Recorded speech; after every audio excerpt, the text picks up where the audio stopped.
Hi, Chib. Today is the 15th of December 2020. So it's COVID time. Boo! But it's nearly your birthday. And soon you are going to be 8 years old. And that's a big age. And in the run up to your birthday, I just wanted to do some video recordings of some readings. And I thought that I would pick your favourite book this time around. And your favourite book is, of course, Roald Dahl's George's Marvellous Medicine. You loved this book. And do you know what? This is the bed that when you used to come in my room before you left, we would pull this divan apart and then we'd lift on its sides, one there and one there, and then we'd have the bed on top of it. And then against this wall, we'd make a camp, and the cover would come over, and then we'd go underneath and we'd read stories together in the camp with your nice light. And it was a lovely time. So that was this is the book, and it's now 2.5 years now since you've been gone, so it's been quite a while. And I just thought actually that to start tell you about what I was like when I was 8 years old, and what did I do, and how were things when I was that age. And so one thing that I did when I was near enough 8 was this. I did my chin. I was on a bike. I was driving up a hill on a bike track, and I hit a bump just as I went over the hill, and I flew over the top of the handlebars, and I just catapulted over and went down the hill on my chin, and that caused me to have a massive hole in my chin, which when I went to the hospital, I had to have my chin sewn back together with stitches, and that you can just about see it, maybe not through the beard, and I've had that since I was about your age. So yeah, that was a scary time, but live to tell the tale. So yeah, I just wanted to read you this story today. Well, I might not get it all finished, but I'll try and finish it over the next few days, and then hopefully you'll have it for your birthday. By the way, I can't wait to speak to you on your birthday and on Christmas as well. It's only a week to your birthday today, and you're going to get Harry Potter Great Hall Lego, which is like 800 pieces, and it looks really fun. Yeah, can't wait to see you make that. And then you've got some nice presents, which is a surprise for Christmas as well. And actually, this year you've got a bumper collection with about 10 parcels and money from different people. So you are going to do very well this Christmas. And I hope you enjoy all the toys. We've got stuff from Uncle Ed and Uncle Josh and Auntie Sam and Grandma and Grandpa and my friend Nikki. All sorts of people have given you stuff. And so, yeah, I hope you enjoy it. Right, so enough yabbering from me. On with your favourite book, which is called George's Marvellous Medicine. You remember George with that big saucepan and all that stuff he puts in there. And George was actually a good boy, but his grandma was not very nice. Here we go. So, Roald Dahl, George's Marvellous Medicine, illustrated by Quentin Blake. And Quentin Blake illustrates all of Roald Dahl's books. So here's the table of contents, and we start off with page 1 with Grandma. What does it say? It says, warning to readers, do not try to make George's Marvellous Medicine yourselves at home. It could be dangerous. So, Grandma, chapter 1. I'm going to shopping in the village, George's mother said to George on Saturday morning, so be a good boy and don't get up to mischief. This was a silly thing to say to a small boy at any time. It immediately made him wonder what sort of mischief he might want to get up to. And don't forget to give Grandma her medicine at 11 o'clock, the mother said. Then out she went, closing the back door behind her. Grandma, who was dozing in her chair by the window, opened one wicked little eye and said, Now, you heard what your mother said, George. Don't forget my medicine. No, Grandma, George said, and just try to behave yourself for once while she's away. Yes, Grandma, George said. George was bored to tears. He didn't have a brother or sister. His father was a farmer, and the farm they lived on was miles away from anywhere, so there was never any children to play with. He was tired of staring at pigs and hens and cows and sheep. He was especially tired of having to live in the same house as that grisly old grunion of a grandma. Looking after her all by himself was hardly the most exciting way to spend a Saturday morning. "You can make me a nice cup of tea for a start," Grandma said to George. "That'll keep you out of mischief for a few minutes." "Yes, Grandma," George said.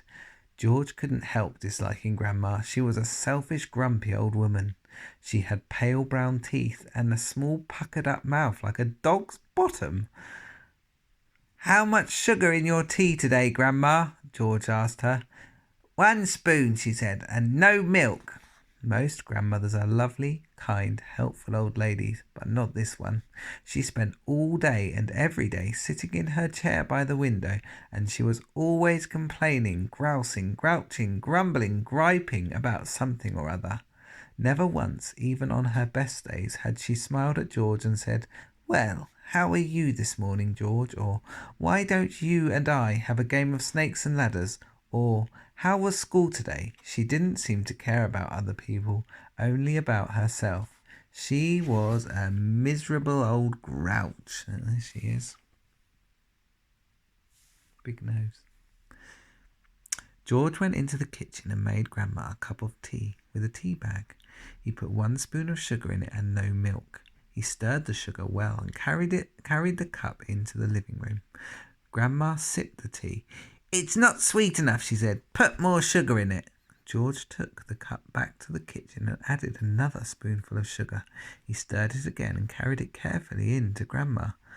"Where's the saucer?" she said. I won't have a cup without a saucer." George fetched a saucer. She's not very content, is she? "And what about a teaspoon, if you please?"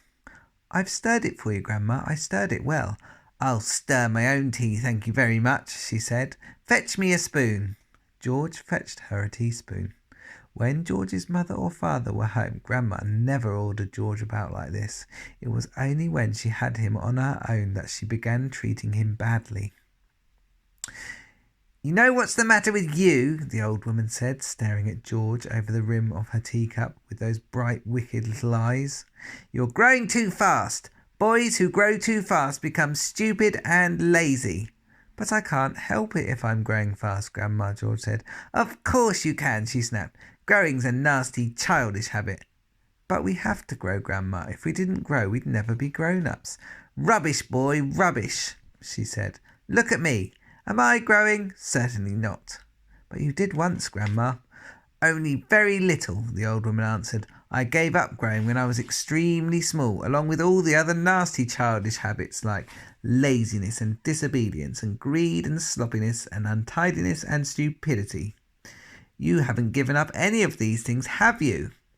"I'm still only a little boy, Grandma." "You're 8 years old," she snorted. "That's old enough to know better. If you don't stop growing soon, it'll be too late." "Too late for what, Grandma?" "It's ridiculous," she went on. "You're nearly as tall as me already." George took a good look at Grandma. She certainly was a very tiny person. Her legs were so short she had to have a footstool to put her feet on, and her head only came halfway up the back of the armchair. "Daddy says it's fine for a man to be tall," George said. "Don't listen to your daddy," Grandma said. "Listen to me." "But how do I stop myself growing?" George asked her. "Eat less chocolate," Grandma said. "Does chocolate make you grow?" "It makes you grow the wrong way," she snapped. Up instead of down." Grandma sipped some tea but never took her eyes from the little boy who stood before her. She looks so relieved, isn't it? Not very nice. "Never grow up," said Grandma. "Always down," she said. "Always down." "Yes, Grandma." "And stop eating chocolate. Eat cabbage instead." "Cabbage? Oh no, I don't like cabbage," George said. "It's not what you like or what you don't like," Grandma snapped. "It's what's good for you that counts. From now on you must eat cabbage 3 times a day. Mountains of cabbage. And if it's got caterpillars in it, so much the better." "Ouch," George said. "Caterpillars give you brains," the old woman said. "Mummy washes them down the sink," George said. Yes, that must be a caterpillar slug, isn't it? Mummy's as stupid as you are," Grandma said. "Cabbages don't taste of anything without a few boiled caterpillars in it. Slugs too. Not slugs, George cried out. I couldn't eat slugs.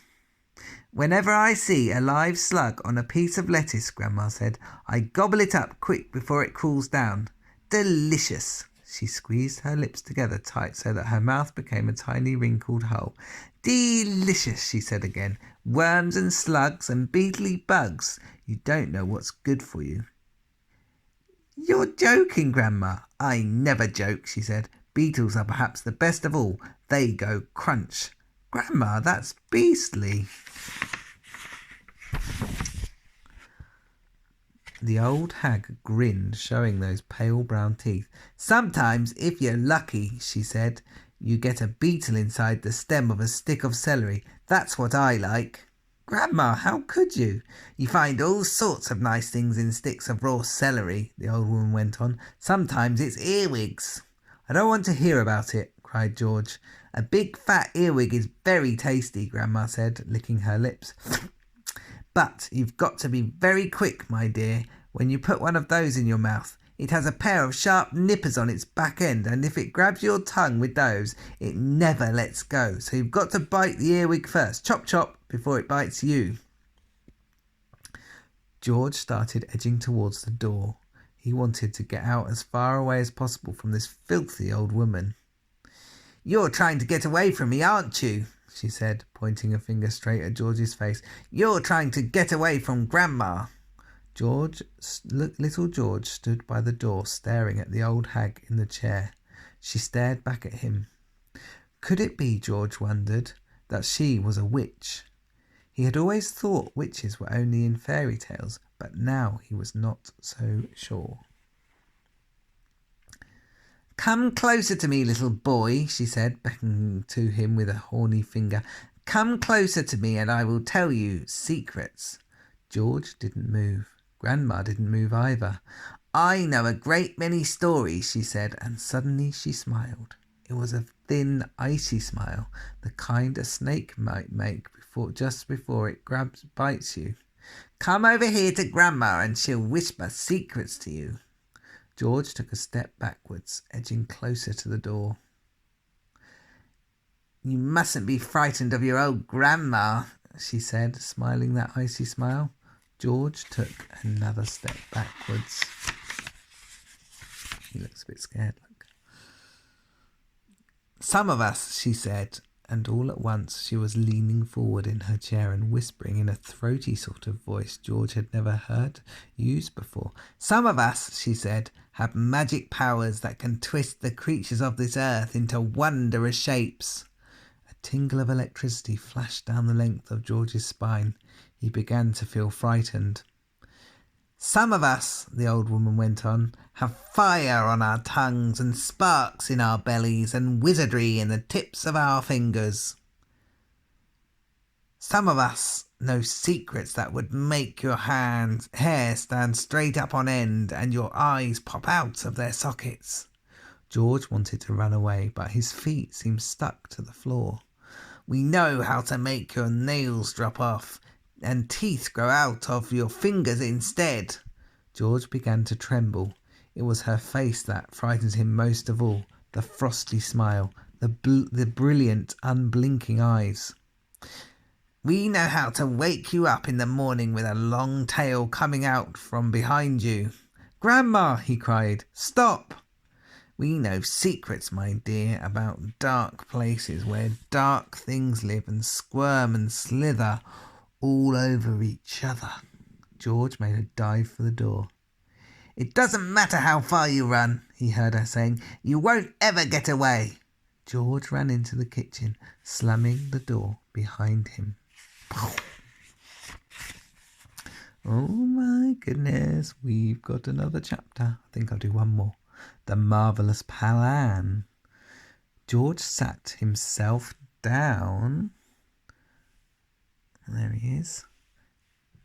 At the table in the kitchen. He was shaking a little. Oh, how he hated Grandma. He really hated that horrid old witchy woman. And all of a sudden, he had a tremendous urge to do something about her. Something whopping, something absolutely terrific. A real shocker, a sort of explosion. He wanted to blow away the witchy smell that hung about her in the next room.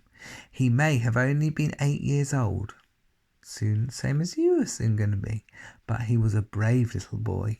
He was ready to take on this old woman. He was ready to take this old woman on. I'm not going to be afraid by her, he said softly to himself, but he was frightened. And I'm not going to be frightened by her, he said softly to himself, but he was frightened, and that's why he wanted to explode her away. Well, not quite, but he did not want the shake to. He did want to shake the old woman up a bit. Very well then, what should it be? This whopping, terrific, exploding shocker for Grandma. He would have liked to have put a firework banger under her chair, but he didn't have one. He would have liked to put a long green snake down the back of her dress, but he didn't have a long green snake. Guess that's the banger down the chair. And there's the snake. And oh look, there's some rats coming in here, or some mice as well. He would have liked to put 6 big black rats in the room with her and lock the door, but he didn't have 6 big black rats. I'm just going to have a quick look at that. Those nice lights. Christmas time is here. One sec. Just going to have a swig of my tea, getting a dry throat.